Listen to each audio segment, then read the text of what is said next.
Family run பண்ணோம். அதே நேரத்தில் கல்யாணம் ஆன அன்னைக்கு என்னோடய அப்பா வந்து என் ஃபேமிலியை அபேண்டன் பண்ணிட்டு போயிட்டார். ஸோ என் அம்மா, தம்பி, தங்கச்சி, தாத்தா, ஸோ இந்த ப்ராப்பர் விசு படத்தில் வர மாதிரி ஒரு 5 பேர் வந்து 6 பேர் சென்னையில் இருக்காங்க. அப்பா போயிட்டார்னா விட்டு போயிட்டார்.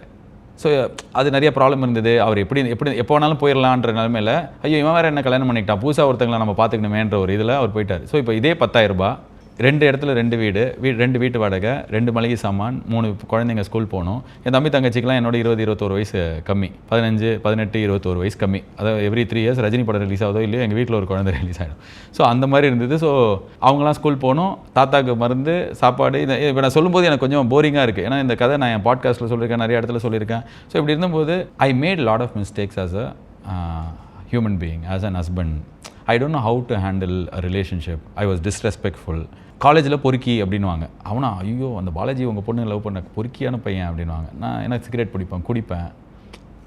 அரியர் 17 அரியர், 5 கரண்ட் பேப்பர், மொத்தம் 22 எக்ஸாம். நான் லாஸ்ட்டு இவங்களை லவ் பண்ணி ப்ராப்ளம்லாம் ஆகி வீட்டில் பிரச்சனை ஆனோன்னே எப்படியாவது படித்து அடுத்த டிகிரி எடுக்கணும் போகணும் அப்படின்னா கிளியர் பண்ணோன்னே 22 பேப்பர் ஒரே அட்டம்ப்டில் கிளியர் பண்ணிட்டேன். அண்ட் எல்லாத்துலேயுமே 90, 85 அந்த மாதிரி. ஸோ அது வரைக்கும் நான் அப்படி தான் இருந்தேன்.